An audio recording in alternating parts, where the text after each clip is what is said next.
এই বাংলার জমিন থেকে শাহজালাল রহমাতুল্লাহ আলাইহি চলে গেছে। তার জন্য লক্ষ লক্ষ কোটি কোটি মানুষ কেঁদে কেঁদে দোয়া করে, ঠিক কিনা বলেন? এই বাংলার জমিন থেকে শাহ কোরআন রহমাতুল্লাহ আলাইহি চলে গেছেন, তার জন্য লক্ষ লক্ষ কোটি কোটি মানুষ কেঁদে কেঁদে দোয়া করে। এই বাংলার জমিন থেকে আল্লামা দেলোয়ার হোসেন সাইদি রহমাতুল্লাহ আলাইহি চলে গেছেন, তার জন্য লক্ষ লক্ষ কোটি কোটি মানুষ কেঁদে কেঁদে দোয়া করে।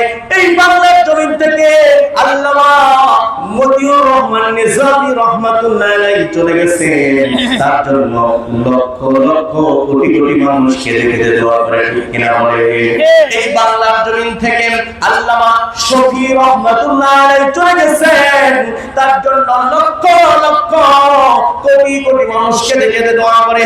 এই বাংলার জমিন থেকে জুনাইদ বাবু নগরী রহমাতুল্লাহ আলাইহি চলে গেছেন, তাদের জন্য লক্ষ লক্ষ কোটি কোটি মানুষ কেঁদে কেঁদে দোয়া করে।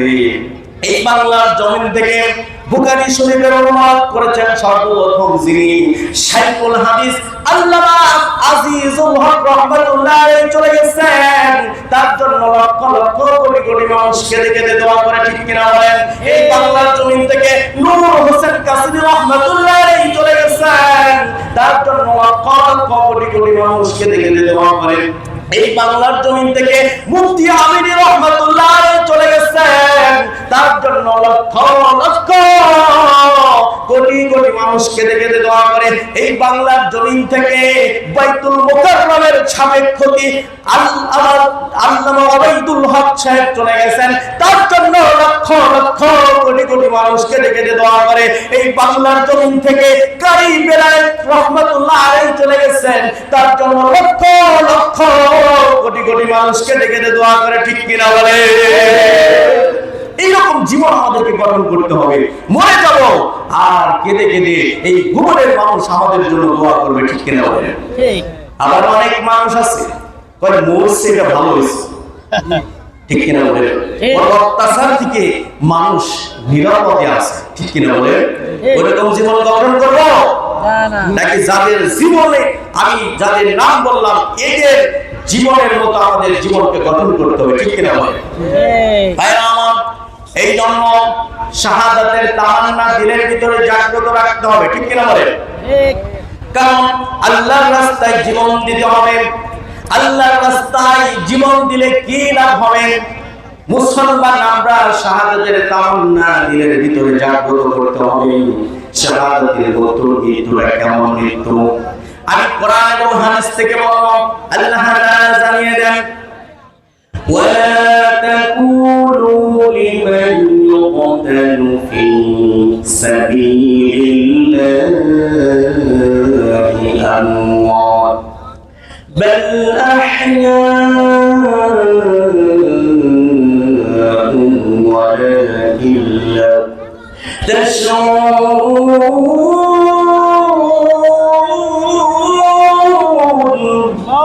সূরাতুল বাকারা 154 নম্বর আয়াত 154 নম্বর আয়াত 2 নম্বর পৃষ্ঠায় আছে। আল্লাহ তাআলা বলেন, ওয়ালা তাকুলু লিমান ইউকতালু ফি সাবিলিল্লাহি আমওয়াত। আল্লাহ তাআলা বলেন, বান্দারে যারা আল্লাহর রাস্তায় জীবন দেয় তাদেরকে তোমরা মৃত করো না, বাল আহইয়া, বরং তারা জীবিত। বলুন না সুবহানাল্লাহ। তাহলে যারা আল্লাহর রাস্তায় জীবন দেয় এরা মৃত না, জীবিত। বলুন না সুবহানাল্লাহ। সুবহানাল্লাহ। এই আয়াতের ব্যাখ্যায় একটা হাদিস এসেছে, তাহলে জান্নাতের যারা আল্লাহর রাস্তায় জীবন দেয় এরা যেহেতু জীবিত, তাদের আত্মাগুলো কিভাবে থাকবে? হাদিস থেকে বলছি, যারা আল্লাহর রাস্তায় জীবন দেবেন এই শহীদদের আত্মা জান্নাতের ভিতরে একটা সবুজ পাখির আকার ধারণ করে জান্নাতের এদিকে সেদিকে যেদিকে মন চায় সেখানে ইচ্ছা সেখানে ঘুরে বেড়ায়। বলুন না সুবহানাল্লাহ। আর একটু আওয়াজ দিয়ে চিল্লায় বলেন সুবহানাল্লাহ। জান্নাতের যেখানে সেখানে ঘুরে বেড়ায়। এই শহীদদের আত্মা ঘুরতে ঘুরতে আল্লাহ সুবহানাহু ওয়া তাআলার আরশে আযমের নিচে প্রজ্বলিত বাতির উপরে বসে পড়ে। আল্লাহ সুবহানাহু ওয়া তাআলা তখন বলেন, ও শহীদদের আত্মা, তোমরা আমার কাছে কি চাও? এখন শহীদের আত্মা বলেন, আল্লাহ তুমি আমাদেরকে যে নিয়ামত দিয়েছ, এই নিয়ামতের শুকরিয়া আদায় করে তো শেষ করতে পারবো না। এর যে আরো দামি নিয়ামত আছে আমরা কল্পনাই করতে পারি না। তুমি আমাদেরকে যা কিছু দিয়েছো, যে নিয়ামত দিয়েছো, এতেই আমরা খুশি। বলুন সুবহানাল্লাহ। এরপরে আবার আল্লাহ বলবেন, ও শহীদদের আত্মা, তোমরা কি চাও বলো। আবার প্রশ্ন করবে, আল্লাহ ছেড়ে দিবে না। এখন ফেরেশতারা বুঝতে পারছে আল্লাহর উত্তর আমার কাছ থেকে আদায় করে নেবে। অনেক সময় এক বন্ধু আরেক বন্ধুকে বলে, বন্ধু যাবে তো? হ্যাঁ যাবো। আবার বলো যাবে তো? বারবার প্রশ্ন করে কি করে না? জি জি। তেমনি ভাবে ফেরেশতারা বুঝতে পারলো আল্লাহ রাব্বুল আলামিন আমাদের কাছ থেকে উত্তর নেবেন। তখন ওই ফেরেশতা, ওই জান্নাতি আত্মাগুলো আল্লাহর কাছে বলছে, ও আল্লাহ, তুমি যেহেতু আমাদের কাছে জানতে চাচ্ছ আমরা কি চাই, তোমার কাছে একটা জিনিসই চাই, তুমি আমাদেরকে আবার দুনিয়াতে পাঠিয়ে দাও, আমার দুনিয়াতে পাঠিয়ে দাও। আমরা দুনিয়াতে গিয়ে আবার তোমার রাস্তায় জিহাদ করে, যুদ্ধ করে তোমার রাস্তায় জীবন দিতে চাই। কারণ আবার তোমার রাস্তায় জীবন দিলে তাহলে জান্নাতের নিয়ামত মর্যাদা ডবল হবে। বলুন না সুবহানাল্লাহ। সম্মানিত হাজিরিন, এই জন্য দুনিয়াকে নিয়ে রঙিন স্বপ্ন আমাদেরকে বাদ দিতে হবে, জিহাদের স্বপ্ন বুকে লালন করতে হবে। ঠিক কিনা বলে? আকাশ আল্লাহ, জমিন আল্লাহ, বাতাস আল্লাহ, অক্সিজেন আল্লাহ। আল্লাহ আমাদেরকে সৃষ্টি করেছেন আল্লাহর জমিনে, আল্লাহর দ্বীনকে কায়েম করার জন্য, আল্লাহর কোরআনের আইনকে বাস্তবায়ন করার জন্য। যদি জান দিতে হয়, মাল দিতে হয়, শরীরের তাজা রক্ত যদি রাজপথে ঢেলে রঞ্জিত করতে হয়, কারা কারা প্রস্তুত আছে? দুই হাত তুলে আল্লাহকে দেখিয়ে দেয়। নারায়ে তাকবীর, নারায়ে তাকবীর। আল কোরআনের আলো, আল হাদিসের আলো।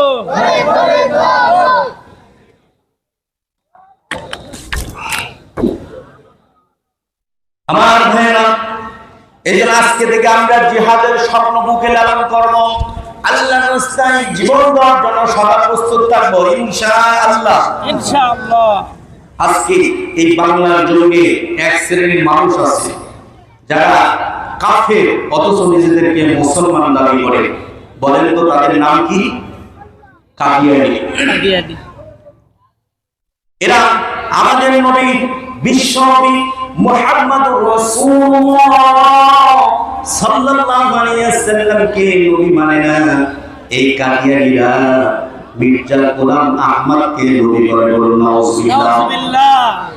এই কাদিয়ানীরা, তারা তো ধ্বংস হবে, এরা তো বেঈমান, এরা তো কাফের।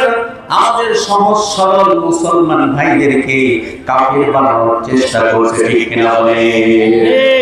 এজন্য ভাইরা, আজকের এই সমাবেশ থেকে, এই সম্মেলন থেকে ঘোষণা দিতে চাই, আজকে বর্তমানের সরকারের প্রধান উপদেষ্টা মাননীয় ডক্টর ইউনূস সাহেবের কাছে আমরা আবেদন জানাবো, যারা কাদিয়ানী, এই কাদিয়ানীরা কাফের, এটা আমরা সরকারিভাবে ঘোষণা চাই। ঠিক কিনা বলে? যদি ঘোষণা না দেওয়া হয়, এই ঘোষণা, এই দাবি আদায় করার জন্য যদি রাজপথে জীবন দিতে হয়, রাজপথে যুবকের রক্ত ঢেলে দিতে হয়, কারাগার অবস্থায় দুই হাত তুলে আল্লাহকে দেখিয়ে দেয়।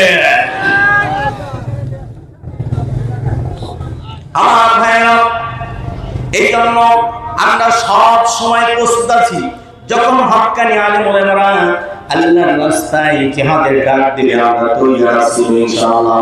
ইনশাআল্লাহ। আমার ভাইরা, এই আল্লাহর রাস্তায় জীবন যদি দিতে চাই তাহলে আগে আমাদেরকে তাকওয়াবান হতে হবে। কি বান হতে হবে বলেন তো? তাকওয়াবান। আল্লাহর ভয় যখন আমাদের দিলের ভিতরে সেট করতে পারবো, তখন আল্লাহর রাস্তায় জীবন দেওয়া সহজ হয়। ঠিক কিনা বলে?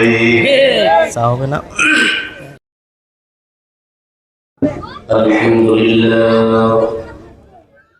আলহামদুলিল্লাহ নাহমাদুহু ওয়া নাস্তাঈনুহু ওয়া নাস্তাগফিরুহ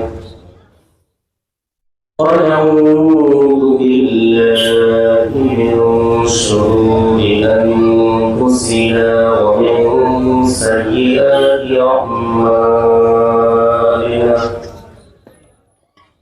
من يهده الله فلا مضل له ومن يضلله فلا هادي له ونشهد أن لا إله إلا الله وحده لا شريك له ونشهد أن سيدنا ومولانا محمدا عبده ورسوله أرسله بالحق بشيرا ونذيرا وداعيا إلى الله بإذنه وسراجا منيرا. أما بعد فقد قال الله تعالى في كلامه المجيد والقرآن الحميد. ইকুদিয়ান ভাই أعوذ بالله من الشيطان الرجيم. بسم الله الرحمن الرحيم. يا أيها الذين آمنوا اتقوا الله حق تقاته ولا تموتن إلا وأنتم مسلمون.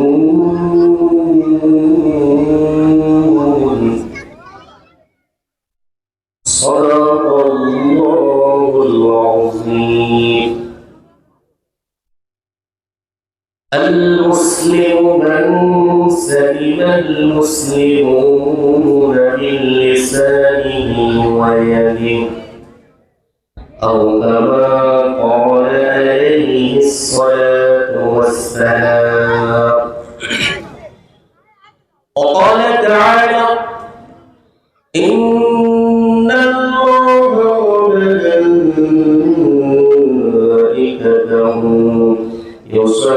يصلون على النبي يا أيها الذين آمنوا صلوا عليه وسلموا تسليما. সবাই একবার আমরা দরুদ শরীফ পড়ি। নামাজের শেষ বৈঠকে তাশাহুদের পরে যে দরুদ শরীফ আমরা পড়ে থাকি, اللهم صل على محمد وعلى آل محمد كما صليت على إبراهيم وعلى آل إبراهيم إنك حميد مجيد. اللهم بارك على محمد وعلى آل محمد كما باركت على إبراهيم وعلى آل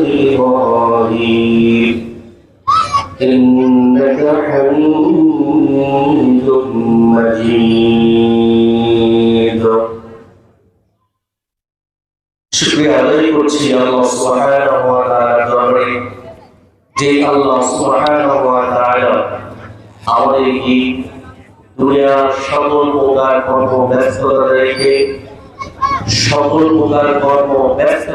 বিরত রেখে এই কোরআনের জালসায় জান্নাতের বাগিচায় আসার বসার সুযোগ করে দিয়েছেন। সেই মহান মুনিব আল্লাহ সুবহানাহু ওয়া তাআলার দরবারে সকলেই অন্তরে অন্তঃস্থল থেকে উচ্চ আওয়াজে জবান ছেড়ে দিয়ে কালেমা শুকর আদায় করছি আলহামদুলিল্লাহ। আবারও দরুদ পড়ছি সর্বকালের সর্বযুগের সর্বশ্রেষ্ঠ মহান নবীকুল শিরোমণি রাহমাতুল লিল আলামিন জিগাতুল শামিয়া মাহবুবে কিবরিয়া তাজেদারে মদিনা বিশ্বনবী হযরত মুহাম্মদুর রাসূলুল্লাহ সাল্লাল্লাহু আলাইহি ওয়াসাল্লাম। সম্মানিত হাজিরিন, আমরা যেখানে বসে আছি এটা কোনো সাধারণ মাজলিস নয়। যেখানে কোরআন এবং হাদিসের আলোচনা করা হয় সেই জায়গাটা জান্নাতের বাগানে পরিণত হয়ে যায়। সুবহানাল্লাহ। এই প্যান্ডেলের ভিতরে, এই মাহফিলের প্যান্ডেলের ভিতরে যারা বসে থাকবে তাদের কি লাভ হবে, কি ফজিলত হবে হাদিস থেকে শুনবো।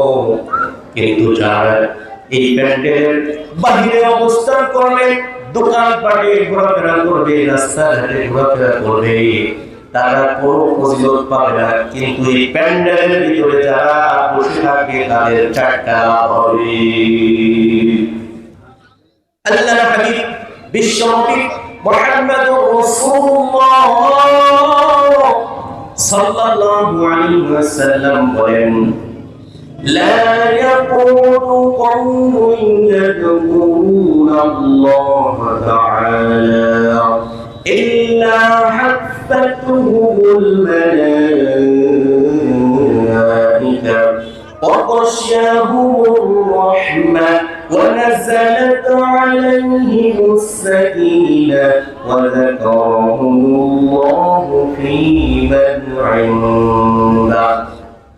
আল্লাহর হাবিব বিশ্বনবী মুহাম্মদুর রাসূলুল্লাহ সাল্লাল্লাহু আলাইহি ওয়াসাল্লাম বলেন, যখন কোন সম্প্রদায় বসিয়া বসিয়া আল্লাহ রাব্বুল আলামিনের জিকির করে, ইল্লা হাফাতুহুমুল মালাইকা, এই জিকিরকারীদেরকে আল্লাহ আল্লাহ বলনেওয়ালা লোকদেরকে ফেরেশতারা চতুর্দিক দিয়ে বেষ্টনী রাখে।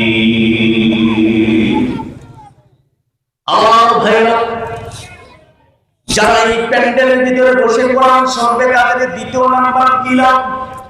আল্লাহর নবী বলেন, আল্লাহ তাদেরকে রহমতের হাদিয়া দেন। তিন নাম্বার কি লাভ হবে? আল্লাহর নবী বলেন, ওয়া নাযালাত আলাইহিমুস সাকিনা, আল্লাহর সাকিনা শান্তি তাদের উপরে বর্ষিত হবে। এখানে শেষ সময় আল্লাহর নবী বলেন, ওয়াযাকারাহুল্লাহু ফী মান ইনদা, যারা প্যান্ডেলের ভিতরে বসে জিকির করবে, আল্লাহর নাম উচ্চারণ করবে, আল্লাহ তাআলা এই সব জিকির করলে ওরা ব্যক্তিদেরকে নিয়ে ফেরেশতার সম্মুখে গর্ব করে আলোচনা করবে, প্রশংসা করবে। চিল্লায়ে বলেন সুবহানাল্লাহ। কারণ ফেরেশতারা আমাদেরকে নিয়ে মন্তব্য করেছিল, মানুষ পৃথিবী থেকে মারামারি করবে, কাটাকাটি করবে, আপনি কেন মানুষকে সৃষ্টি করবেন?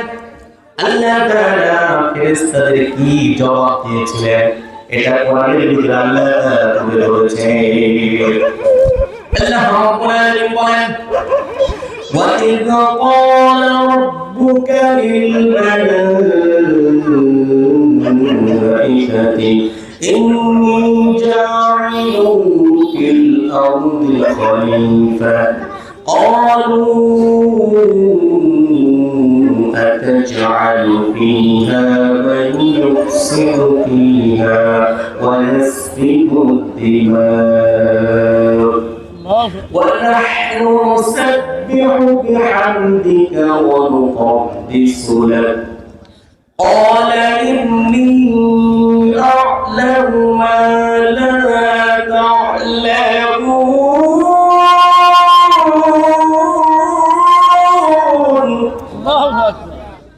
সূরাতুল বাকারা 30 নম্বর আয়াত, এটা 1 নম্বর পারা 5 নম্বর পৃষ্ঠার 1 2 3 নম্বর লাইনে আছে।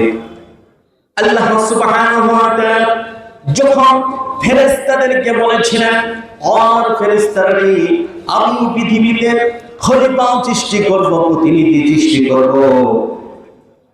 এবার ফেরেশতারা বলল, আল্লাহ তুমি কি এই জন্য পৃথিবীতে মানুষ সৃষ্টি করবে, খলিফা সৃষ্টি করবে, মানুষ পৃথিবীতে গিয়ে কাটাকাটি মারামারি হানাহানি রক্তারক্তি করবে? আমরাই তো আপনার প্রশংসা করছি, আপনার কৃতজ্ঞতা প্রকাশ করছি, আপনার প্রশংসা করছি, আপনি কেন আমার মানুষ সৃষ্টি করবেন? যখন ফেরেশতারা এই জবাব দিল, আল্লাহ তাআলা জানিয়ে দিলেন, قال إني أعلم ما لا تعلمون।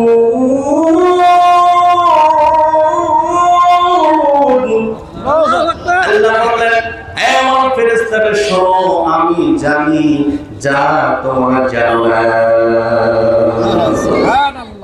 আল্লাহ সুবহানাহু ওয়া তাআলা আমাদেরকে নিয়ে যারা এই প্যান্ডেলের ভিতরে বসে আছি, আমাদেরকে নিয়ে ফেরেশতাদের সম্মুখে প্রশংসা করছে, আপনাদের বিশ্বাস হয়?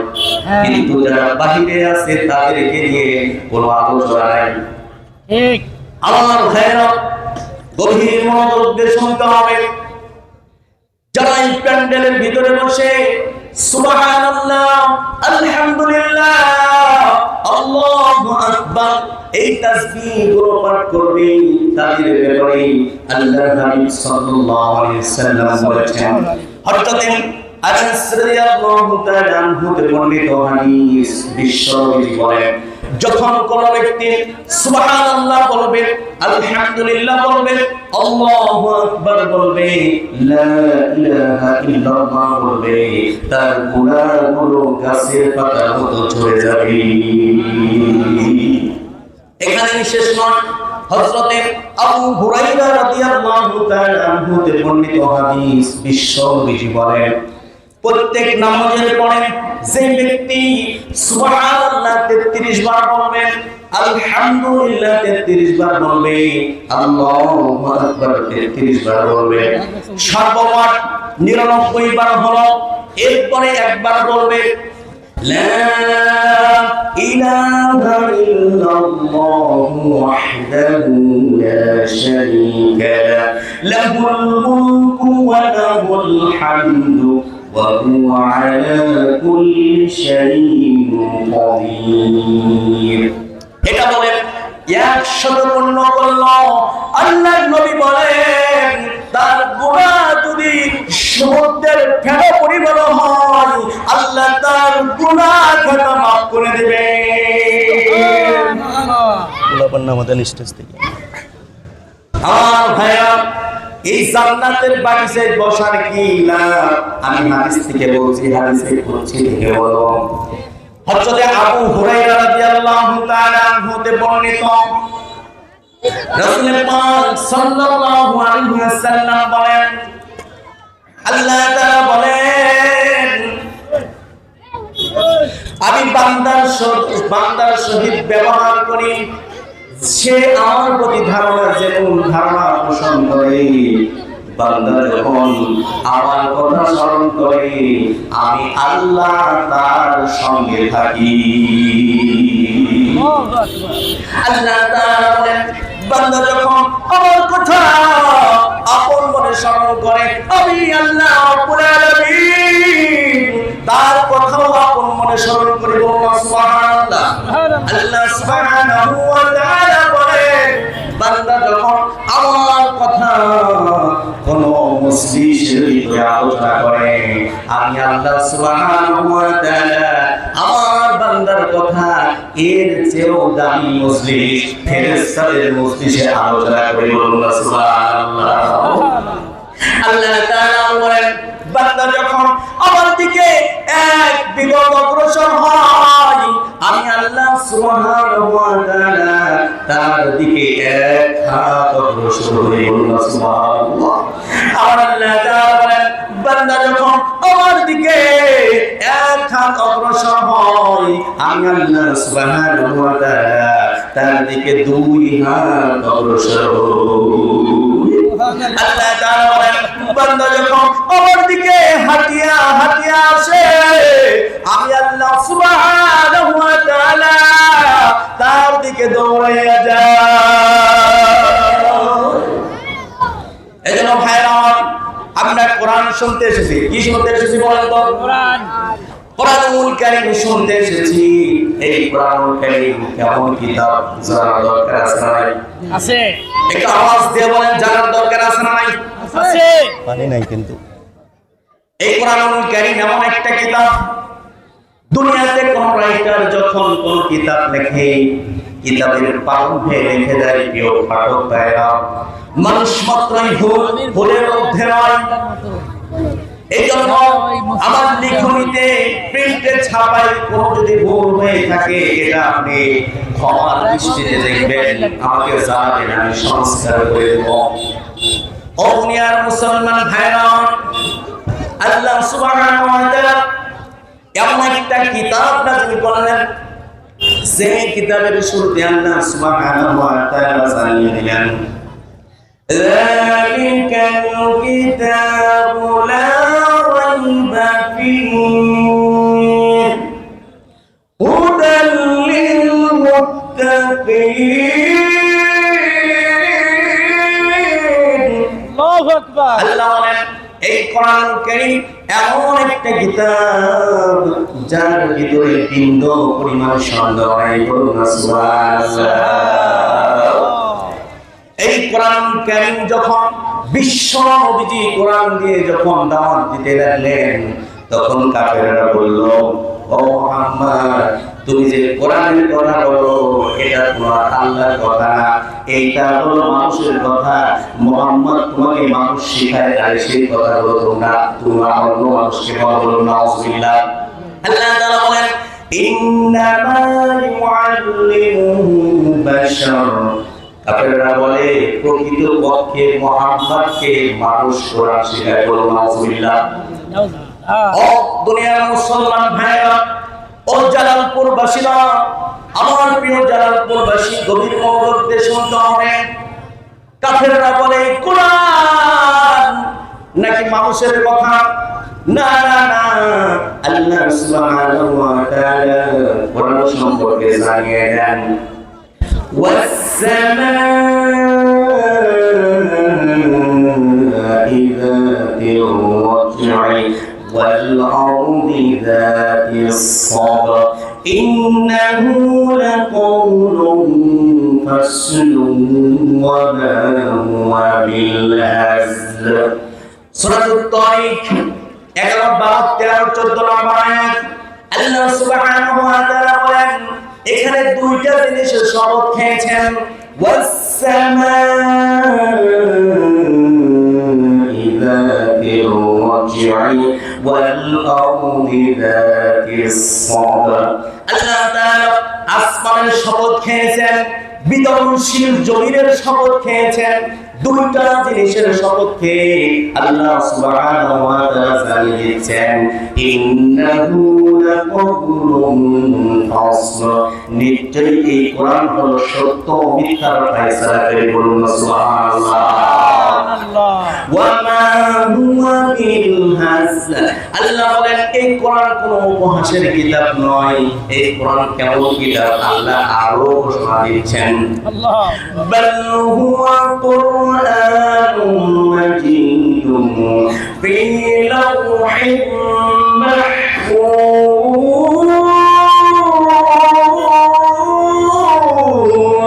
আল্লাহু আল্লাহু আকবার। সূরাতুল বুরুজ 21-22 নম্বর আয়াত আল্লাহ তাআলা বলেন বরং এই কোরআনুল কারীম সম্মানিত বস্তু ফি লাওহি মাহফুজ, লাওহে মাহফুজে সংরক্ষিত কিতাব এটি। এই কোরআন সম্পর্কে আল্লাহ আরো বলেন তানজিলুম মির রাব্বিল আলামিন।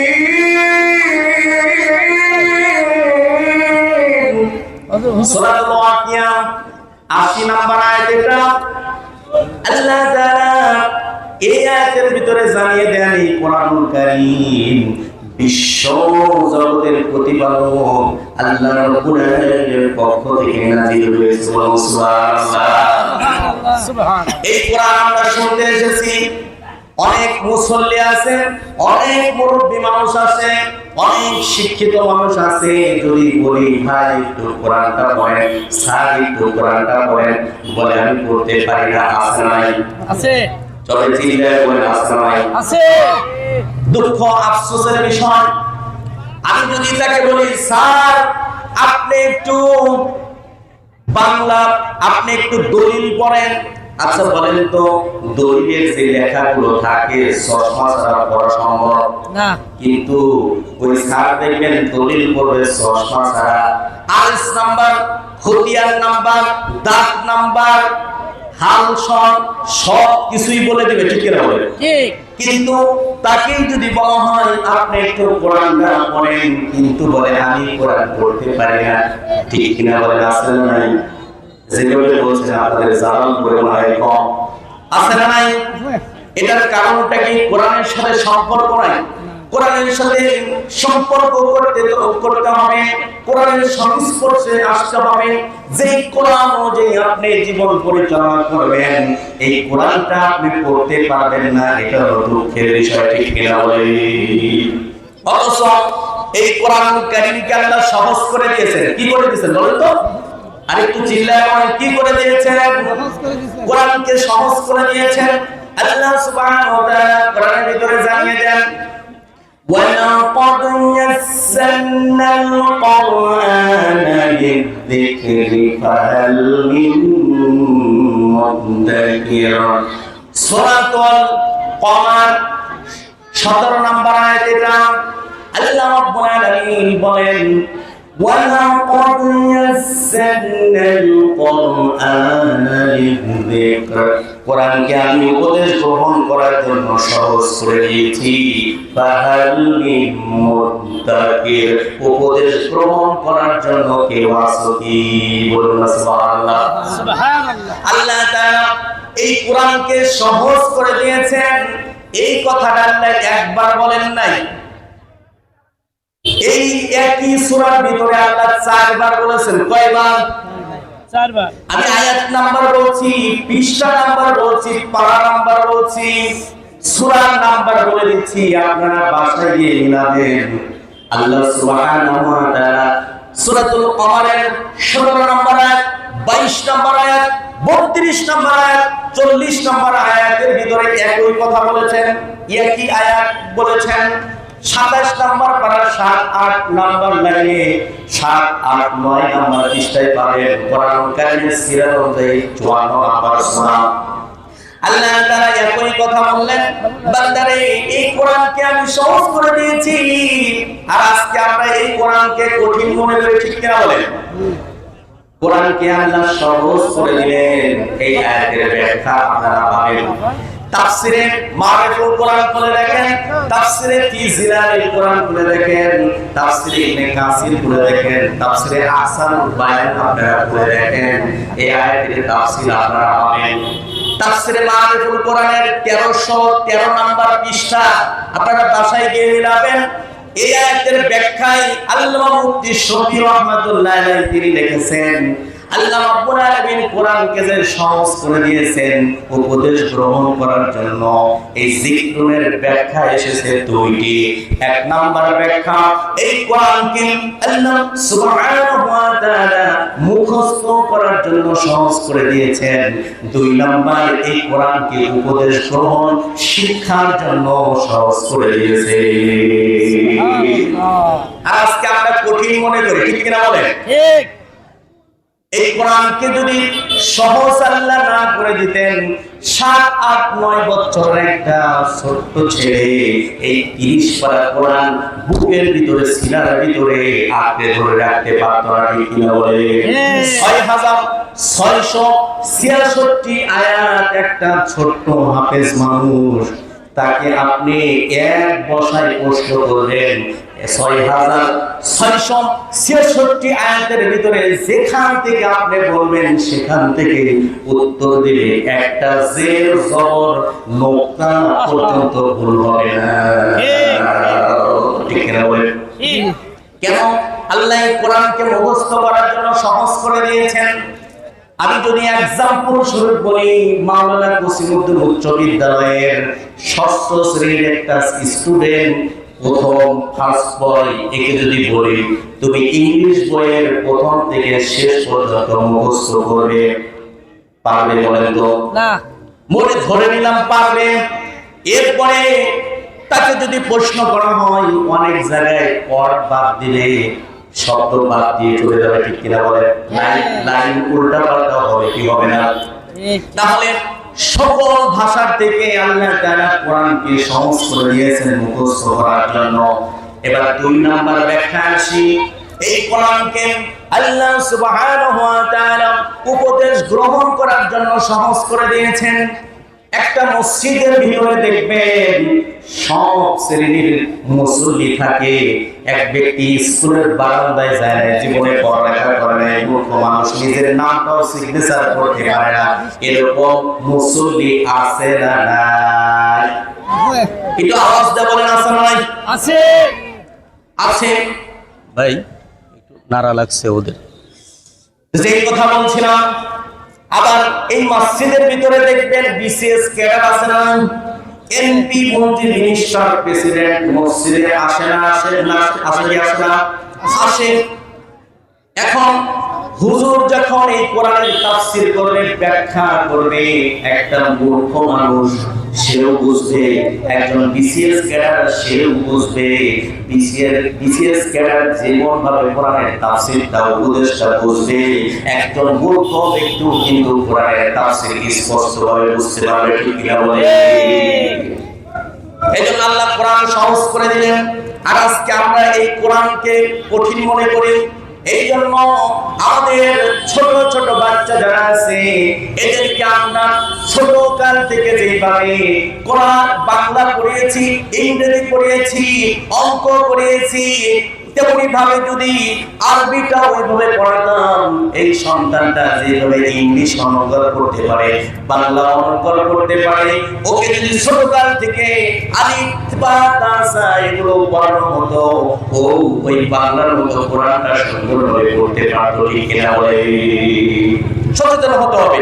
আসুন ভাইরা আমার, আমরা কোরআন শিখবো, জানবো, বুঝবো ইনশাআল্লাহ।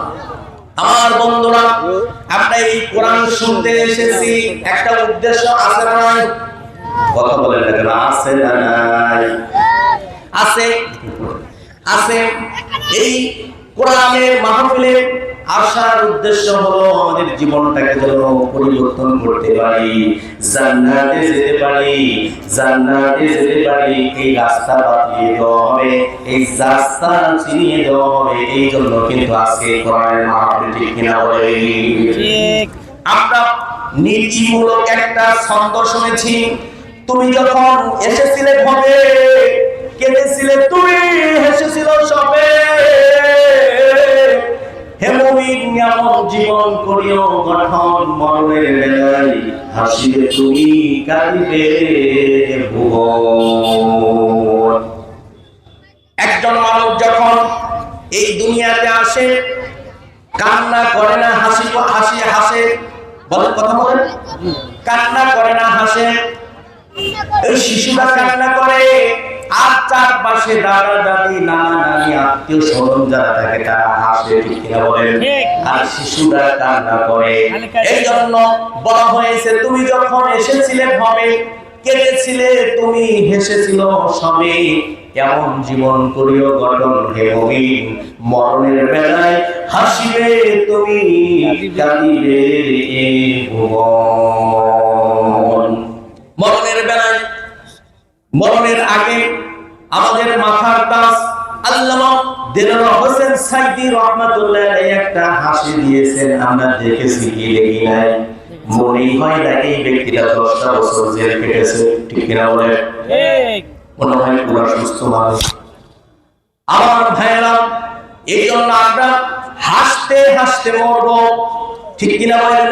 এরকম জীবন চাই কি চাই না?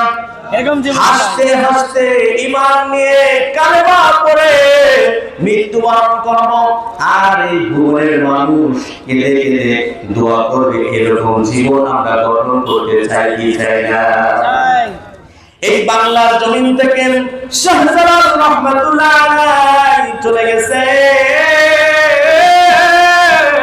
তার জন্য লক্ষ লক্ষ কোটি কোটি মানুষ কেঁদে কেঁদে দোয়া করে, ঠিক কিনা বলেন? এই বাংলার জমিন থেকে শাহজালাল রহমাতুল্লাহ আলাইহি চলে গেছেন, তার জন্য লক্ষ লক্ষ কোটি কোটি মানুষ কেঁদে কেঁদে দোয়া করে। এই বাংলার জমিন থেকে আল্লামা দেলোয়ার হোসেন সাইদি রাহমাতুল্লাহ আলাইহি চলে গেছেন, তার জন্য লক্ষ লক্ষ কোটি কোটি মানুষ কেঁদে কেঁদে দোয়া করে। এই বাংলার জমিন থেকে আল্লামা মতিউর রহমান নিজামী রাহমাতুল্লাহ আলাইহি চলে গেছেন, তার জন্য লক্ষ লক্ষ কোটি কোটি মানুষ কেঁদে কেঁদে দোয়া করে, ঠিক কিনা বলে? এই বাংলার জমিন থেকে আল্লামা শফি রাহমাতুল্লাহ আলাইহি চলে গেছেন, তার জন্য লক্ষ লক্ষ কোটি কোটি মানুষ কেঁদে কেঁদে দোয়া করে। এই বাংলার জমিন থেকে জুনাইদ বাবু নগরী রাহমাতুল্লাহ আলাইহি চলে গেছেন, তাদের জন্য লক্ষ লক্ষ কোটি কোটি মানুষ কেঁদে কেঁদে দোয়া করে। এই বাংলার জমিন থেকে বুখারী শরীফের অনুবাদ করেছেন সর্বপ্রথম যিনি শাইখুল হাদিস আল্লামা আজিজুল হক রাহমাতুল্লাহ আলাইহি চলে গেছেন, তার জন্য লক্ষ লক্ষ কোটি কোটি মানুষ কেঁদে কেঁদে দোয়া করে, ঠিক কিনা বলেন? এই বাংলার জমিন থেকে নূর হোসেন কাসিমি রাহমাতুল্লাহ আলাইহি চলে গেছেন, তার জন্য লক্ষ লক্ষ কোটি কোটি মানুষ কেঁদে কেঁদে দোয়া করে। এই বাংলার জমিন থেকে মুফতি আমিনী রাহমাতুল্লাহ আলাইহি চলে গেছেন, তার জন্য লক্ষ লক্ষ কোটি কোটি মানুষ কেঁদে কেঁদে দোয়া করে। এই বাংলার জমিন থেকে বাইতুল মুকাররমের সাবেক খতিব আল্লামা ওবাইদুল হক সাহেব চলে গেছেন, তার জন্য লক্ষ লক্ষ কোটি কোটি মানুষ কেঁদে কেঁদে দোয়া করে। এই বাংলার জমিন থেকে কারি বেলায়েত রাহমাতুল্লাহ আলাইহি চলে গেছেন, তার জন্য লক্ষ লক্ষ কোটি কোটি মানুষ কেঁদে কেঁদে দোয়া করে, ঠিক কিনা বলে? এইরকম জীবন আমাদেরকে গঠন করতে হবে। মরে যাব আর কেঁদে কেঁদে এই ভুবনের মানুষ আমাদের জন্য দোয়া করবে, ঠিক কিনা বলে? ঠিক। আবার অনেক মানুষ আছে কয় মরছে এটা ভালো হয়েছে, ঠিক কিনা বলে? অত্যাচার থেকে মানুষ নিরাপদে আছে, ঠিক কিনা বলে? ওরকম জীবন গঠন করবো নাকি যাদের জীবনে আমি যাদের নাম বললাম এদের জীবনের মতো আমাদের জীবনকে গঠন করতে হবে, ঠিক কিনা বলে?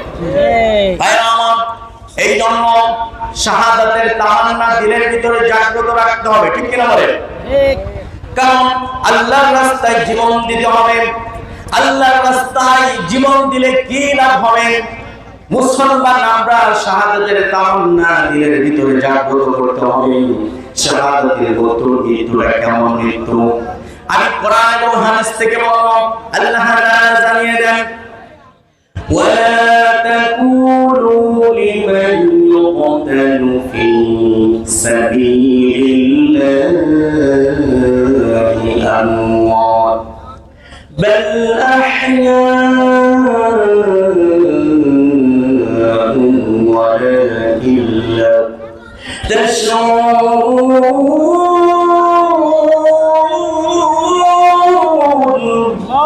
সূরাতুল বাকারা 154 নম্বর আয়াত 154 নম্বর আয়াত 2 নম্বর পৃষ্ঠায় আছে। আল্লাহ তাআলা বলেন, ولا تقولوا لمن يقتل في سبيل الله أموات. আল্লাহ তাআলা বলেন, বান্দারে যারা আল্লাহর রাস্তায় জীবন দেয় তাদেরকে তোমরা মৃত বলো না, বাল আহইয়া বরং তারা জীবিত। বলুন না সুবহানাল্লাহ। তাহলে যারা আল্লাহর রাস্তায় জীবন দেয় এরা মৃত না, জীবিত। বলুন না সুবহানাল্লাহ। সুবহানাল্লাহ। এই আয়াতের ব্যাখ্যায় একটা হাদিস এসেছে, তাহলে জান্নাতের যারা আল্লাহর রাস্তায় জীবন দেয় এরা যেহেতু জীবিত, তাদের আত্মাগুলো কিভাবে থাকবে? হাদিস থেকে বলছি, যারা আল্লাহর রাস্তায় জীবন দেবেন এই শহীদদের আত্মা জান্নাতের ভিতরে একটা সবুজ পাখির আকার ধারণ করে জান্নাতের এদিকে সেদিকে যেদিকে মন চায় সেখানে ইচ্ছা সেখানে ঘুরে বেড়ায়। বলুন না সুবহানাল্লাহ। আর একটু আওয়াজ দিয়ে চিল্লায় বলেন সুবহানাল্লাহ। আমার ভাইরা, জান্নাতের যেখানে সেখানে ঘুরে বেড়ায় এই শহীদদের আত্মা ঘুরতে ঘুরতে আল্লাহ সুবহানাহু ওয়া তাআলার আরশে আযমের নিচে প্রজ্বলিত বাতির উপরে বসে পড়ে। আল্লাহ সুবহানাহু ওয়া তাআলা তখন বলেন, ও শহীদদের আত্মা, তোমরা আমার কাছে কি চাও? এখন শহীদের আত্মা বলেন, আল্লাহ তুমি আমাদেরকে যে নিয়ামত দিয়েছো এই নিয়ামতের শুকরিয়া আদায় করে তো শেষ করতে পারবো না। এর যে আরো দামি নিয়ামত আছে আমরা কল্পনা করতে পারি না। তুমি আমাদেরকে যা কিছু দিয়েছো, যে নিয়ামত দিয়েছো এতেই আমরা খুশি। বলুন না সুবহানাল্লাহ। সুবহানাল্লাহ। এরপরে আবার আল্লাহ বলবেন, ও শহীদদের আত্মা, তোমরা কি চাও বলো? আবার প্রশ্ন করবে, আল্লাহ ছেড়ে দিবে না। এখন ফেরেশতারা বুঝতে পারছে আল্লাহর উত্তর আমার কাছ থেকে আদায় করে নেবে। অনেক সময় এক বন্ধু আরেক বন্ধুকে বলে, বন্ধু যাবে তো? হ্যাঁ যাবো। আবার বলো যাবে তো? বারবার প্রশ্ন করে কি করে না? জি জি। তেমনি ভাবে ফেরেশতারা বুঝতে পারল আল্লাহ রাব্বুল আলামিন আমাদের কাছ থেকে উত্তর নেবেন। তখন ওই ফেরেশতা ওই জান্নাতি আত্মাগুলো আল্লাহর কাছে বলছে, ও আল্লাহ তুমি যেহেতু আমাদের কাছে জানতে চাচ্ছ আমরা কি চাই, তোমার কাছে একটা জিনিসই চাই, তুমি আমাদেরকে আবার দুনিয়াতে পাঠিয়ে দাও, আমার দুনিয়াতে পাঠিয়ে দাও। আমরা দুনিয়াতে গিয়ে আবার তোমার রাস্তায় জিহাদ করে যুদ্ধ করে তোমার রাস্তায় জীবন দিতে চাই। কারণ আবার তোমার রাস্তায় জীবন দিলে তাহলে জান্নাতের নিয়ামত মর্যাদা ডবল হবে। বলুন না সুবহানাল্লাহ। সম্মানিত হাজিরিন, এই জন্য দুনিয়াকে নিয়ে রঙিন স্বপ্ন আমাদেরকে বাদ দিতে হবে, জিহাদের স্বপ্ন বুকে লালন করতে হবে। ঠিক কিনা বলে? আকাশ আল্লাহ, জমিন আল্লাহ, বাতাস আল্লাহ, অক্সিজেন আল্লাহ। আল্লাহ আমাদেরকে সৃষ্টি করেছেন আল্লাহর জমিনে, আল্লাহর দ্বীনকে কায়েম করার জন্য, আল্লাহর কোরআনের আইনকে বাস্তবায়ন করার জন্য। যদি জান দিতে হয়, মাল দিতে হয়, শরীরের তাজা রক্ত যদি রাজপথে ঢেলে রঞ্জিত করতে হয়, কারা কারা প্রস্তুত আছে? দুই হাত তুলে আল্লাহকে দেখিয়ে দেয়। নারায়ে তাকবীর, নারায়ে তাকবীর। আল কোরআনের আলো, আল হাদিসের আলো।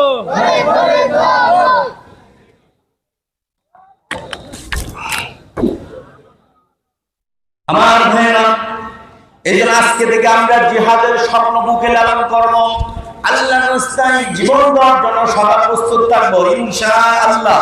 ইনশাআল্লাহ। আজকে এই বাংলার জমিনে এক শ্রেণীর মানুষ আছে যারা কাফের অথচ নিজেদেরকে মুসলমান দাবি করে। বলেন তো তাদের নাম কি? কাদিয়ানী। এরা আমাদের নবী বিশ্ব নবী মুহাম্মদুর রাসূলুল্লাহ সাল্লাল্লাহু আলাইহি ওয়াসাল্লামকে নবী মানে না। এই কাদিয়ানীরা মির্জা গোলাম আহমদকে নবী করে। বলুন নাউজুবিল্লাহ। এই কাদিয়ানীরা তারা তো ধ্বংস হবে, এরা তো বেঈমান, এরা তো কাফের। আমাদের সহজ সরল মুসলমান ভাইদেরকে কাফের বানানোর চেষ্টা করছে। ঠিক কিনা বলে? ঠিক। এজন্য ভাইরা, আজকের এই সমাবেশ থেকে, এই সম্মেলন থেকে ঘোষণা দিতে চাই, আজকে বর্তমানের সরকারের প্রধান উপদেষ্টা মাননীয় ডক্টর ইউনূস সাহেবের কাছে আমরা আবেদন জানাবো, যারা কাদিয়ানি, এই কাদিয়ানিরা কাফের, এটা আমরা সরকারিভাবে ঘোষণা চাই, ঠিক কিনা বলে? যদি ঘোষণা না দেওয়া হয়, এই ঘোষণা, এই দাবি আদায় করার জন্য যদি রাজপথে জীবন দিতে হয়, রাজপথে যুবকের রক্ত ঢেলে দিতে হয়, কারাগার অবস্থাটি দুই হাত করে আল্লাহকে দেখিয়ে দেয়। আমার ভাইরা, এই জন্য আমরা সব সময় প্রস্তুত আছি, যখন হক্কানি আলেম ওলামারা আল্লাহর রাস্তায় জিহাদের ডাক দিবে, আমরা তৈরি আছি ইনশাআল্লাহ। ইনশাআল্লাহ। আমার ভাইরা, এই আল্লাহর রাস্তায় জীবন যদি দিতে চাই, তাহলে আগে আমাদেরকে তাকওয়াবান হতে হবে। কি বা হতে হবে বলেন তো? তাকওয়াবান। আল্লাহর ভয় যখন আমাদের দিলের ভিতরে সেট করতে পারবো, তখন আল্লাহর রাস্তায় জীবন দেওয়া সহজ হবে, ঠিক কিনা বলে? হবে না। আমার ভাইরা, আমি আপনাদের সম্মুখে খুতবাতে সূরাতুল আলে ইমরানের 102 নম্বর আয়াত তেলাওয়াত করেছি। 4 নম্বর পারা 2 নম্বর পৃষ্ঠায় আছে। এখান থেকে কথা বলবো, তাকওয়াবান যদি হই, মুত্তাকি যদি হই, তখন আল্লাহর রাস্তায় জীবন দেওয়া সহজ হয়ে যাবে, ঠিক কিনা বলেন?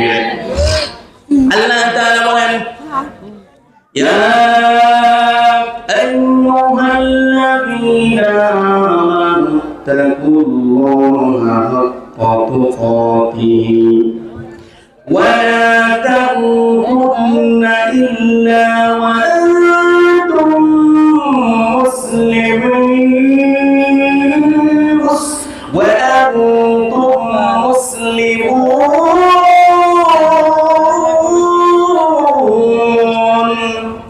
সূরাতুল আলে ইমরান 102 নম্বর আয়াতের 4 নম্বর পারা 2 নম্বর পৃষ্ঠায় আছে। 2-3 নম্বর লাইনে পাবেন আপনারা। আল্লাহ তাআলা বলেন, ইয়া আইয়ুহাল্লাযীনা আমানু তাকুল্লাহা হাক্কা তুকাতিহি। আল্লাহ তাআলা বলেন, বান্দারে তোমরা আল্লাহকে ভয় করো। আল্লাহ তাআলা বলছেন, শুধু ভয় করলে চলবে না, হাক্কা তুকাতিহি, যেভাবে ভয় করা দরকার ঠিক সেইভাবে আমাদেরকে ভয় করতে হবে। আজকে দুনিয়ার সমস্ত মুসলমানকে যদি জিজ্ঞাসা করা হয়, ভাই আপনি কি আল্লাহকে ভয় করেন নাকি, সবাই এক বাক্যে স্বীকার করবে আমরা ভয় করি। কিন্তু সবাই কি সমানভাবে ভয় করে? কথা বলেন না। মনে করেন আনসার আছে, পুলিশ আছে, র‍্যাব, এখন মানুষ কাকে বেশি ভয় করবে? আনসারকে, পুলিশকে নাকি র‍্যাবকে? র‍্যাবকে বেশি ভয় করবে, কারণ আনসারকে যে পরিমাণে ভয় করবে, এর চেয়ে শতভাগ বেশি ভয় করবে র‍্যাবকে। কারণ আপনি যতই অন্যায় করেন, আনসার বেশি কিছু আপনাকে করতে পারবে না। আর যখন র‍্যাবের সামনে অন্যায় করবেন, আপনার খবর আছে নয়। তেমনি ভাবে দুনিয়ার মানুষ, একজন 5 ওয়াক্ত নামাজ পড়ে, আরেক ব্যক্তি শুধু শুক্রবারে নামাজ আদায় করে, আরেক ব্যক্তি 1 ওয়াক্ত নামাজ আদায় করে না। এই 3 ক্যাটাগরি ব্যক্তির ভিতরে সবচেয়ে বেশি ভয় করে কে? কথা বলেন। অবশ্যই যে আল্লাহর বিধান মানে 5 ওয়াক্ত নামাজ সঠিক সময়ে পড়ে, এই ব্যক্তি আল্লাহকে বেশি ভয় করে। এই জন্য আল্লাহ তাআলা শুধু ইত্তাকুল্লা জান্নাই, আল্লাহ বলেছেন হাক্কা তুকাতিহি, যেভাবে ভয় করার দরকার ঠিক ওইভাবে তোমাদেরকে ভয় করতে হবে। ঠিক। আমার ভাইরা, এই তাকওয়া নিয়ে কথা বলছি। তাকওয়ার অর্থ কি আমাদেরকে জানতে হবে।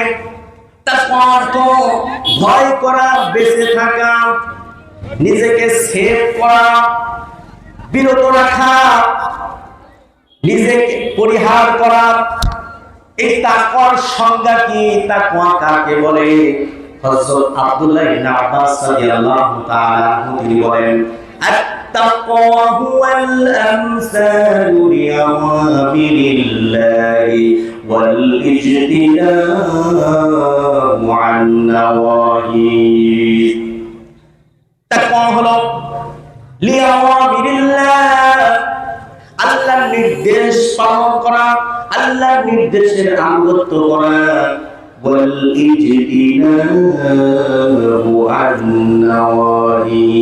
আল্লাহ যে সকল বিষয় নিষেধ করেছেন ওই বিষয় থেকে বিরত থাকা, ওই কাজ থেকে বিরত থাকার নাম হলো তাকওয়া।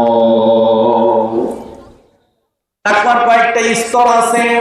শিরক এবং কুফর থেকে বিরত থাকা, হারাম এবং কবিরা গুনাহ থেকে বিরত থাকা, সগীরা গুনাহ থেকে বিরত থাকা, কবিরা গুনাহ থেকে বিরত থাকা, সন্দেহজনক কাজ থেকে বিরত থাকা।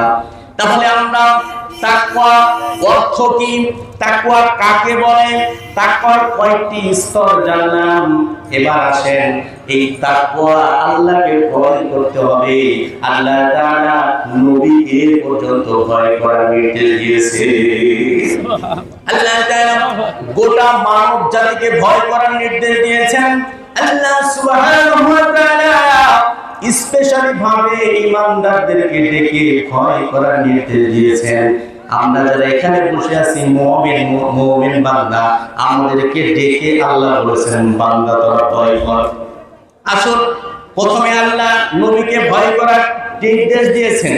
আল্লাহ তাআলা বলেন ইয়া আইয়ুহান নাবিয়্যু ইত্তাকিল্লাহা ওয়া লা তুতি'ল কাফিরিনা ওয়াল মুনাফিকিন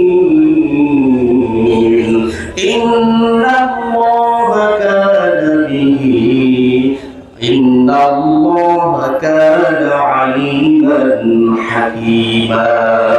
সূরাতুল আহজাব 1 নম্বর আয়াত, এটা 21 নম্বর পারা 17 নম্বর পৃষ্ঠায় আছে। কোরআন কারীমের সূরা অনুযায়ী 33 নম্বর সূরা। আল্লাহ তাআলা বলেন ইয়া আইয়ুহান নাবিয়্যু, হে নবী, হে রাসূল, ইত্তাকুল্লাহ, তুমি আল্লাহকে ভয় করো। ওয়ালা তুতি'ল কাফিরিনা ওয়াল মুনাফিকিন, আর আপনি কাফের এবং মুনাফিকদের আনুগত্য করবেন না, তাদের পরামর্শ অনুযায়ী আপনি কোনো কাজ করবেন না। বলেন সুবহানাল্লাহ। সুবহানাল্লাহ। এই আয়াতের ভিতরে আল্লাহ নবীকে ভয় করার নির্দেশ দিলেন। আল্লাহ এবার মানব জাতিকে ভয় করার নির্দেশ দিচ্ছেন। ইয়া আইয়ুহান নাসু ইত্তাকু রাব্বাকুম ইন্না সালসালাতাস সাআতি শাইউন আযীম।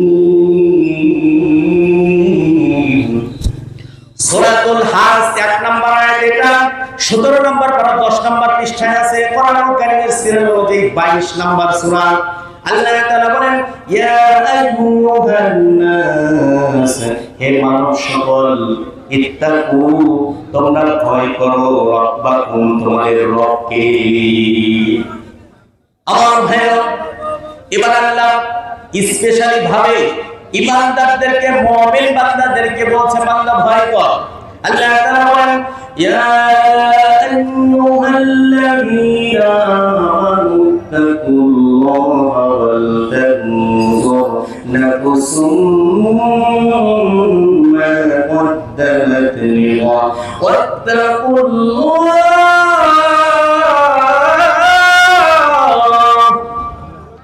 إن الله خبير بما تعملون সূরাতুল হাশর 18 নম্বর আয়াত, এটা 28 নম্বর পারা 7 নম্বর পৃষ্ঠা 2-3 নম্বর লাইনে আছে। কোরআনুল কারীমের সিরাত অনুযায়ী 59 নম্বর সূরা। আল্লাহ সুবহানাহু ওয়া তাআলা এই আয়াতে কারিমার ভিতরে ঈমানদারদেরকে ডেকে বলছেন ইয়া আইয়ুহাল্লাযীনা আমানু তাকুল্লাহ, আপনাকে আমাকে ডেকে আল্লাহ বলছেন তোমরা আল্লাহকে ভয় করো। আল্লাহ তারপরে বলছেন ওয়াল তানজুর নাফসুম মা কদ্দামাত লিগাদ, বান্দারে তুমি যে আমল করছো এই আমলটা কিয়ামতের দিন তোমার কি কাজে আসবে এটা তুমি একটু চিন্তা করো। আমরা যে আমল করছি কিয়ামতের দিন আল্লাহ সুবহানাহু ওয়া তাআলার সম্মুখে দণ্ডায়মান হওয়া লাগবে। এই আমলটা আল্লাহর সম্মুখে দণ্ডায়মান করে আল্লাহ এই আমলের হিসাব নেবে, এই আমলটা কতটুকু কাজে আসবে। আমরা যেই কাজ করছি এটা আমাদের হিসাব করে করতে হবে। আল্লাহ বলছে তোর আমলের দিকে বান্দা একটু চিন্তা করে দেয়। আল্লাহর সম্মুখে কিয়ামতের দিন উঠতে হবে কি হবে না? কথা বলেন। আল্লাহ তাআলা জানিয়ে দেন, ওয়া আম্মা মান খাফা মাকামা রাব্বিহি ওয়া নাহান নাফসা আনিল হাওয়া ফাইন্নাল জান্নাতা হিয়াল মাওয়া। সূরা নাসির 40-41 নম্বর আয়াত। কোরআন কারীমের 30 নম্বর পারা 4 নম্বর পৃষ্ঠায় আছে, 1-2 নম্বর লাইনে আল্লাহ তাআলা বলেন, ওয়া আম্মা মান খাফা মাকামা রাব্বিহি ওয়া নাহান নাফসা আনিল হাওয়া। আল্লাহর সম্মুখে দণ্ডায়মান হতে হবে। এই ভয় যারা করবে আর নফসের খায়সাত থেকে নিজের নফসকে কন্ট্রোল করবে। নফস আছে সুদ খেতে, নফস আছে ঘুষ খেতে, নফস আছে অশ্লীল গান বাজনা দেখতে। আপনি নফসকে কন্ট্রোল করছেন, আপনার জন্য কি আছে জানেন? আল্লাহ বলছেন, ফাইনাল জান্নাতা হিয়াল মাওয়া। তার আবাসস্থল বাসস্থান হলো জান্নাত। আমাদের সূরা হাশরের 18 নম্বর আয়াত সম্পর্কে কথা বলছিলাম। আল্লাহ প্রথমে ভয় করার কথা বলেছেন। এই আয়াতের ভিতরে আল্লাহ সুবহানাহু ওয়া তাআলা দুইবার ভয় করার কথা বলেছেন। কয়বার বলেন তো? দুইবার। তাহলে প্রথম ভয় কি করতে হবে? আল্লাহকে ভয় করতে হবে। আমি যে আমল করছি আমলটা কিয়ামতের দিন কি কাজে আসবে এটা চিন্তা করার কথা বলেছেন। এবার আরেকবার আল্লাহ বলেছেন ভয় করার কথা। আল্লাহ তাআলা বলেন, ওয়াত্তাকুল্লাহ।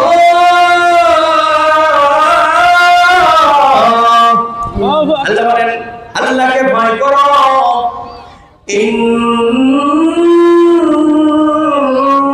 ইন্নাল্লাহা খাবীরুম বিমা তা'মালুন।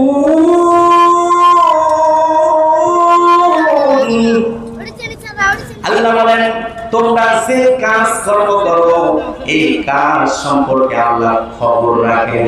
তোমরা যে আমল করো আমল সম্পর্কে আল্লাহ অবহিত আছেন।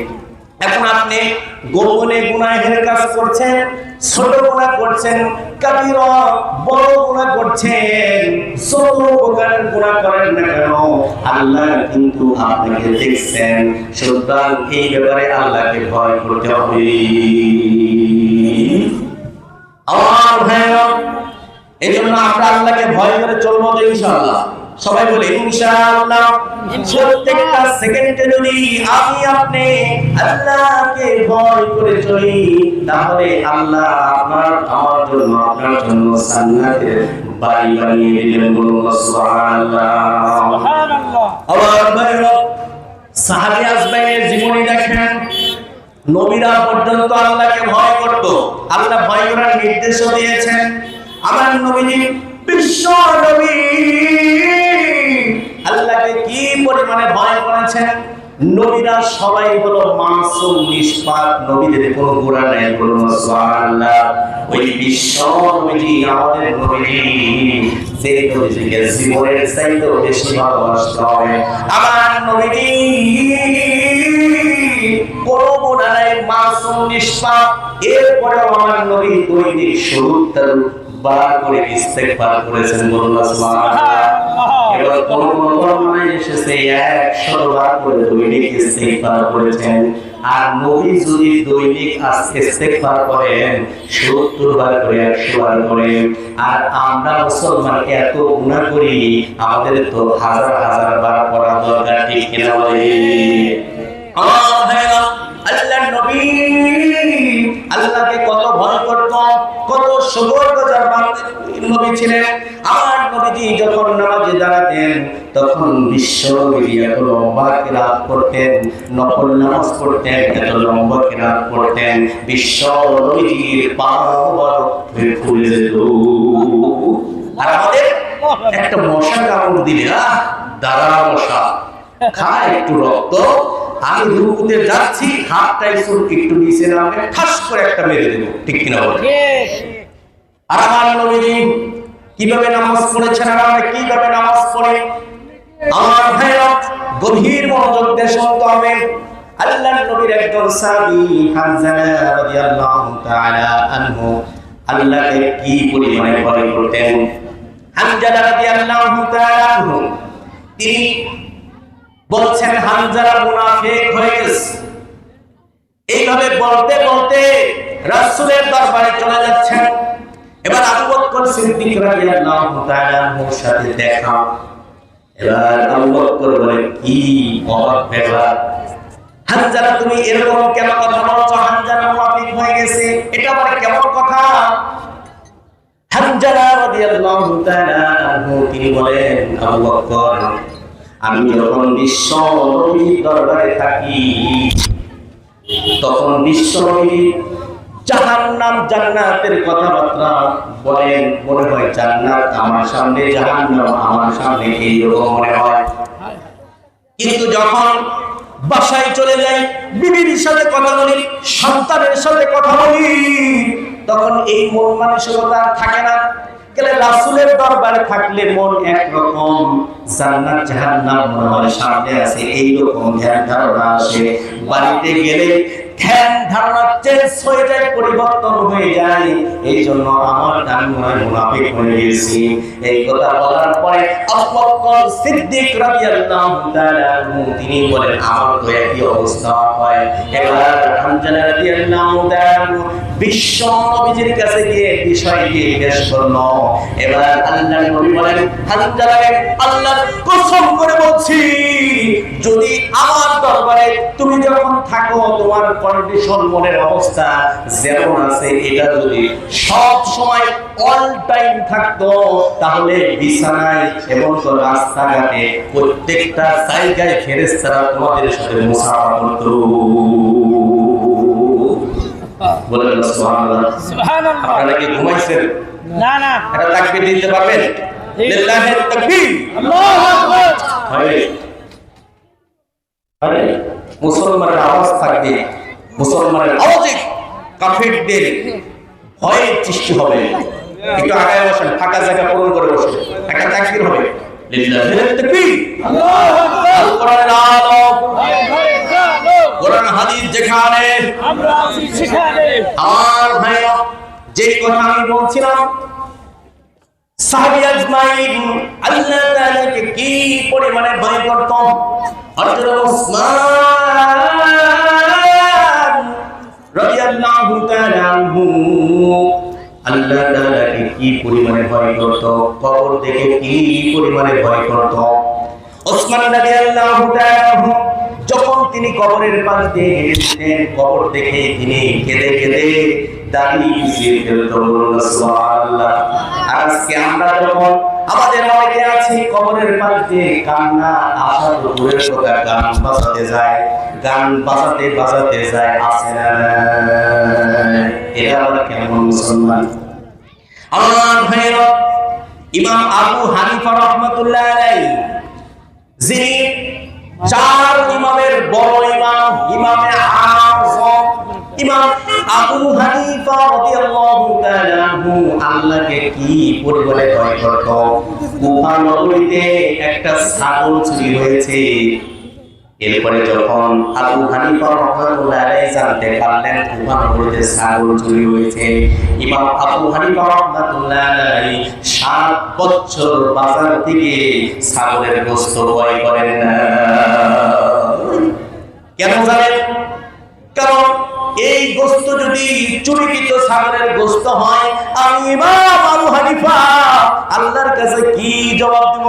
বলুন না সুবহানাল্লাহ। আজকে আমাদের কাছে একটা মোবাইল যদি আসে, 50,000 টাকা দামের মোবাইল যদি বলে 2,000 টাকা আপনি সাথে সাথে নিয়ে নেন, এই মালটা চুরিকৃত মাল, আপনি চুরিকৃত মাল কিনে নিচ্ছেন। এখান থেকে আমরা একটা শিক্ষা গ্রহণ করব।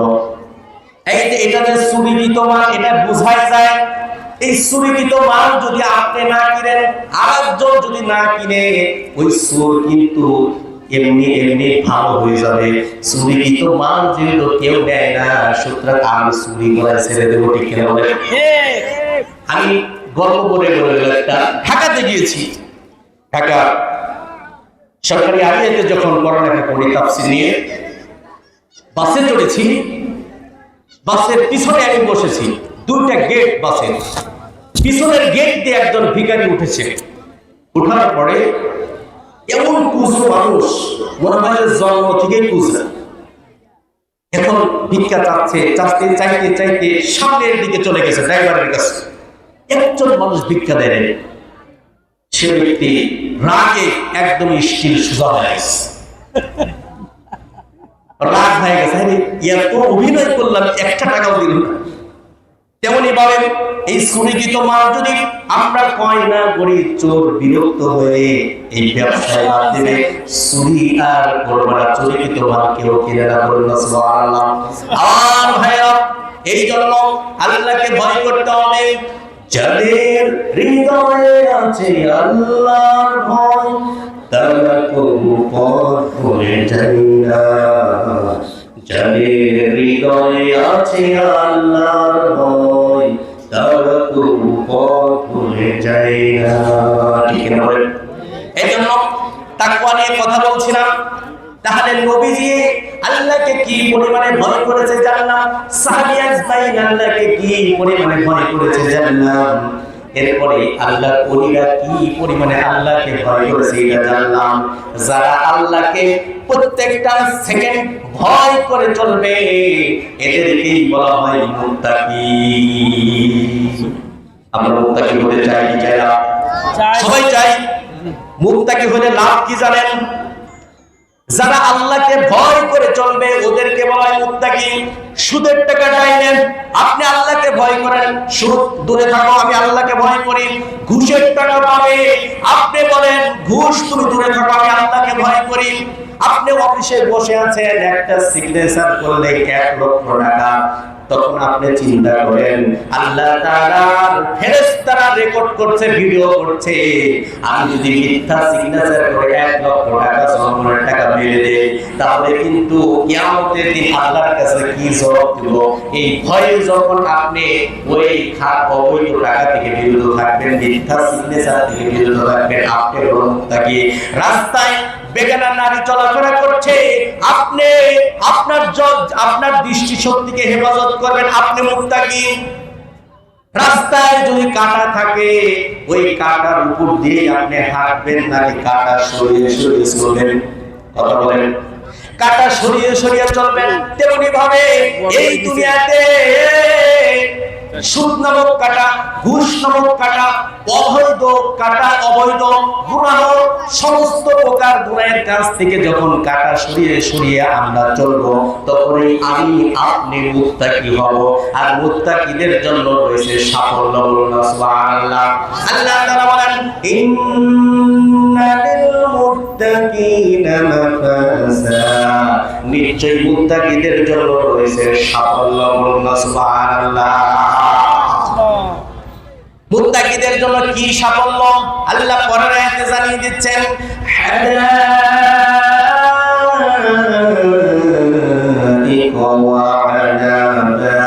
এই মুত্তাকিদের জন্য বাগান থাকবে, আঙুরের বাগান, খেজুরের বাগান থাকবে। আল্লাহ তাআলা পরের আয়াতের ভিতরে জানিয়ে দিচ্ছেন, হাদাইকা ওয়া আনাবা ওয়া কাওয়াইবা তাবা।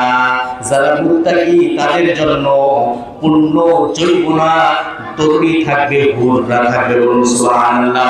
ওয়া কানসান দিহাকা, তাদের জন্য পরিপূর্ণ পানপাত্র থাকবে। শুধু এখানে শেষ নয়, জান্নাতের ভিতরে কোনো হিংসা বিদ্বেষ মারামারি কোনো কিছু থাকবে না। আল্লাহ সুবহানাহু ওয়া তাআলা যখন কোন বান্দাকে জান্নাতের ভিতরে প্রবেশ করাবেন, হিংসা বিদ্বেষ রাগ সব কিছু দূর করে দিয়ে জান্নাতের ভিতরে প্রবেশ করাবেন। সুবহানাল্লাহ। দুনিয়াতে অশ্লীল কথা মিথ্যা কথা আছে না নাই? কিন্তু ওই জান্নাতের ভিতরে কোনো অশ্লীল কথা শুনবে না জান্নাতীরা। আল্লাহ তাআলা বলেন লা ইয়াসমাউনা ফিহা লাগওয়ান ওয়ালা কিযাবা। জান্নাতীরা ওই জান্নাতের ভিতরে কোনো অশ্লীল ভাষার মিথ্যা কথা শুনবে না। বলেন সুবহানাল্লাহ। আমার ভাইরা, যারা মুত্তাকি আল্লাহকে ভয় করে চলবে, আল্লাহ তাদেরকে ভালোবাসেন। বলুন সুবহানাল্লাহ। আল্লাহ তাআলা বলেন ইন্নাল্লাহা ইউহিব্বুল মুত্তাকিন। আল্লাহু আকবার। সূরা তাওবা 4 নম্বর আয়াতের শেষের অংশ, এটা কোরআন কারীমের সিরাত অনুযায়ী 9 নম্বর সূরা। আল্লাহ তাআলা বলেন indeed, actually, of course, অবশ্যই আল্লাহ রাব্বুল আলামিন মুত্তাকিদেরকে ভালোবাসেন। বলুন সুবহানাল্লাহ। আর যাকে আল্লাহ ভালোবাসেন তার কোনো টেনশন আছে নাই? No tension. আমার ভাইরা, যারা মুত্তাকি ব্যক্তি তাদের সাথে আল্লাহ আছে। বলুন না সুবহানাল্লাহ। আচ্ছা বলেন তো, ডক্টর ইউনূস সাহেব যদি বলে, জালালপুরের একজন গরিব মানুষ, তাকে যদি ডক্টর ইউনূস সাহেব বলে অমুক তোমার সাথে আমি আছি, ধরে নিলাম একটা নাম বল্টু, তোমার সাথে আমি আছি, বলেন তো ওই বল্টুর কোনো সমস্যা থাকবে? টেনশন থাকবে? ও বুক ফিলিয়ে পাবনা শহর সারা বাংলাদেশ ঘুরে বেড়াবে, ঠিক কিনা বলেন? ঠিক। আমেরিকার প্রেসিডেন্ট যদি বলেন আমি তোমার সাথে আছি, বলেন তো ওই ব্যক্তি বুক উঁচু করে শুধু বাংলাদেশ নয় সারা পৃথিবী বেড়াবে, ঠিক কিনা বলেন? তাহলে এই বাংলাদেশের প্রেসিডেন্ট নয়, বারাক ওবামা নয়, ডোনাল্ড ট্রাম্প নয়, সারা পৃথিবীর মালিক হলো আমার আল্লাহ সুবহানাহু ওয়া তাআলা। আল্লাহ যদি কোনো ব্যক্তির সাথে থাকে তার কোনো টেনশন আছে? তাহলে কেমন আমাদের খুশি লাগবে? আল্লাহ তাআলা বলেন وَاعْلَمُوا أَنَّ اللَّهَ مَعَ الْمُتَّقِينَ।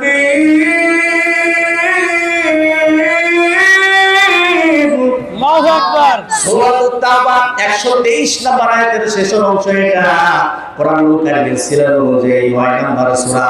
আল্লাহ তাআলা বলেন ওয়া'লামু, তোমরা জেনে রেখো, আন্নাল্লাহা মা'আল মুত্তাকিন, নিশ্চয় আল্লাহ মুত্তাকি ব্যক্তিদের সাথে আছে। সুবহানাল্লাহ। একটু আস্তে বলেন, আরেকটু আওয়াজে বলেন সুবহানাল্লাহ। শুধু তাই নয়, যারা মুত্তাকি আল্লাহকে ভয় করে চলবে এদের সম্মান কেমন আল্লাহ তাআলা জানিয়ে দেন। ইন্না আক্রামাকুম ইনদাল্লাহি আতকাকুম। সূরা হুজরাতের 13 নম্বর আয়াতের ভিতরে আল্লাহ জানিয়ে দেন ইন্না, নিশ্চয়, আক্রামাকুম ইনদাল্লাহি, আল্লাহর কাছে সবচাইতে সর্বাধিক সম্মানিত ব্যক্তি হলো আত্তাকুম, তোমাদের মধ্যে যে বেশি আল্লাহকে ভয় করে। এক ব্যক্তি দিন আনে দিন খায়, টাকা পয়সা নাই, রিকশা চালায়, বাড়ি ঘর তেমন নাই, খাওয়া দাওয়া পান্থা ভাত আর মরিচ জলা খেয়ে রাস্তায় রাস্তায় ঘুরে বেড়ায়, কিন্তু আল্লাহর হুকুম 5 ওয়াক্ত নামাজ সঠিক টাইমে আদায় করে।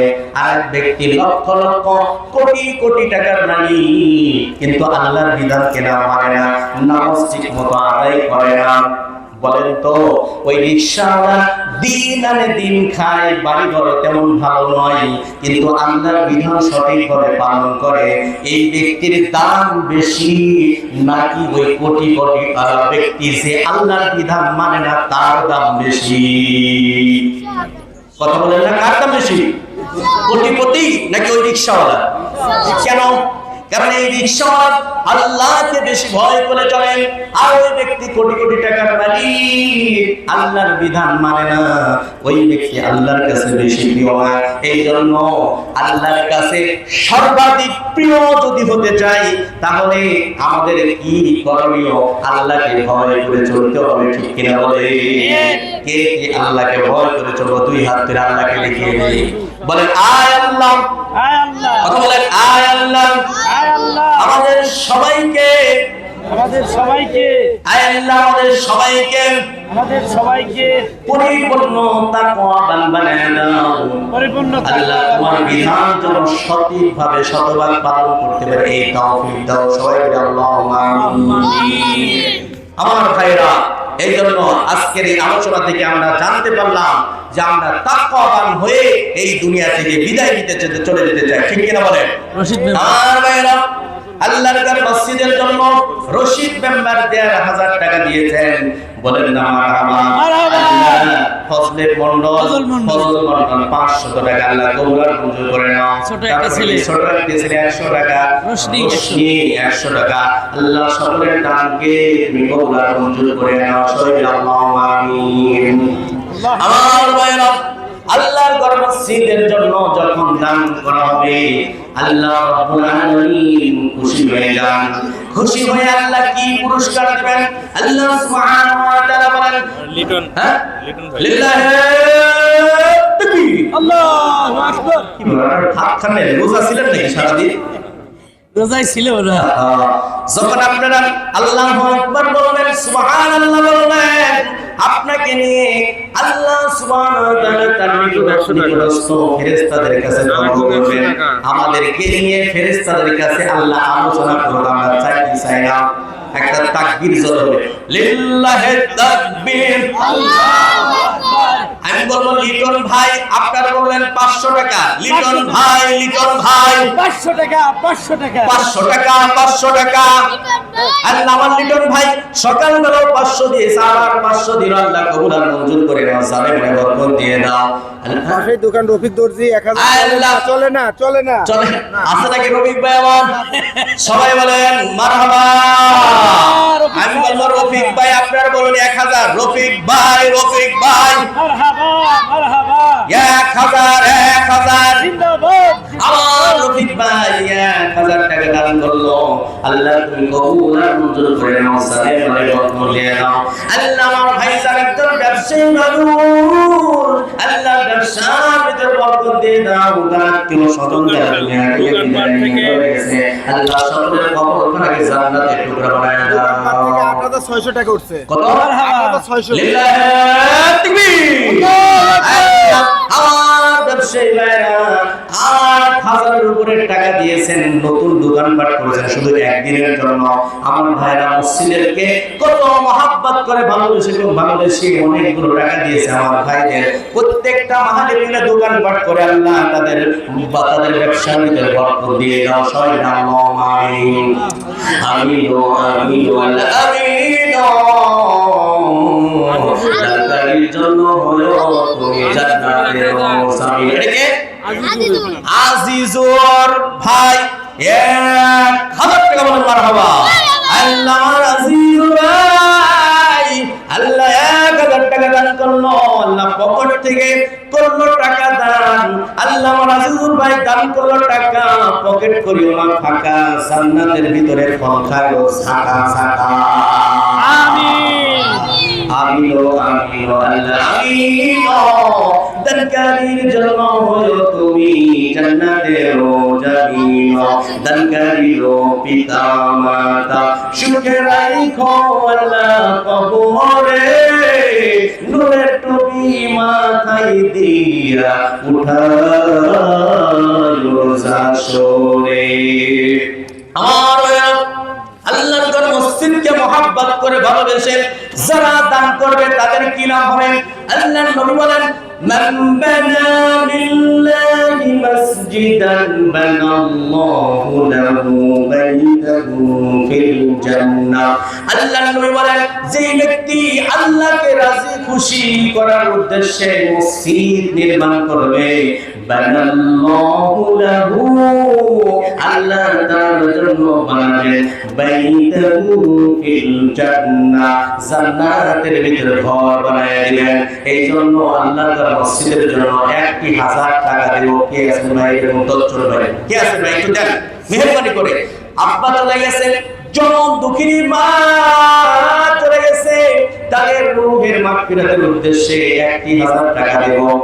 কে আছেন ভাই? মেহেরবানি করে। মার জন্য কিন্তু চোখের পানি হবে না।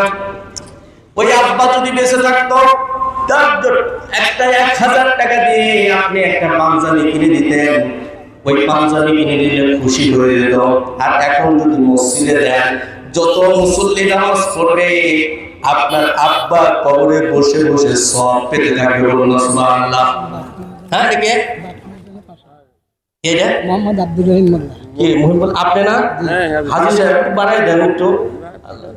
আব্বা মানাই না তাহলে আব্বার জন্য তো 500 আর মার জন্য 500 দেন, বাকি দেন।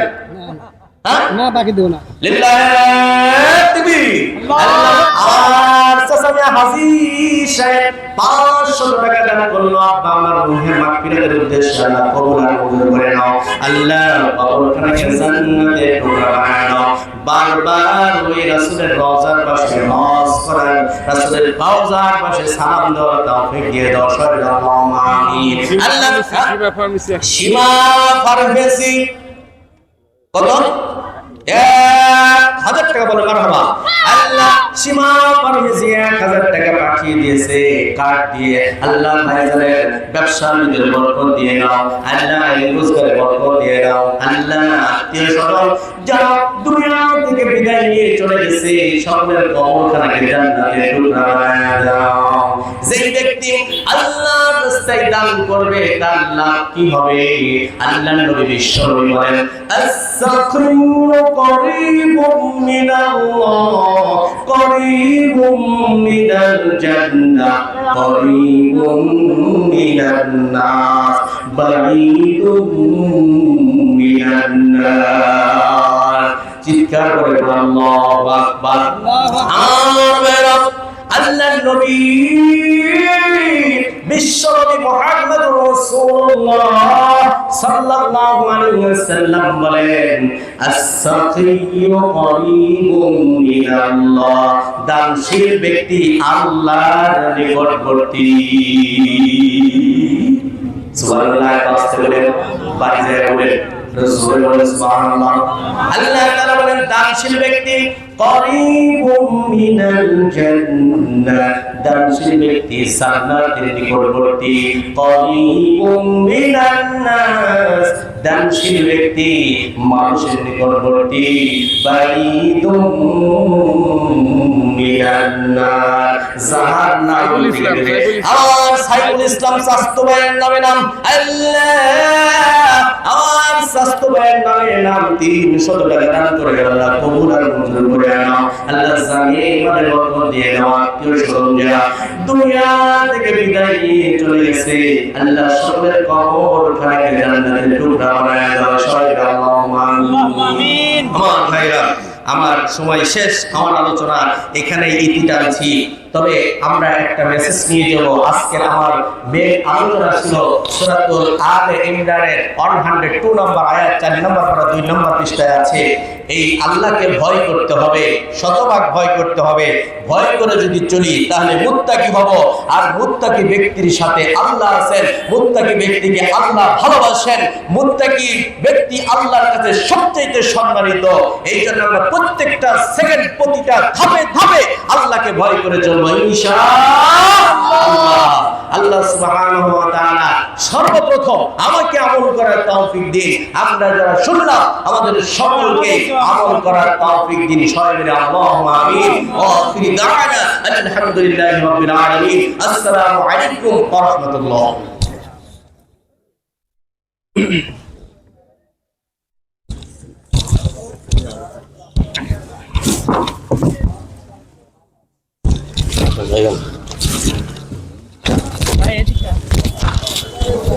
আলহামদুলিল্লাহ,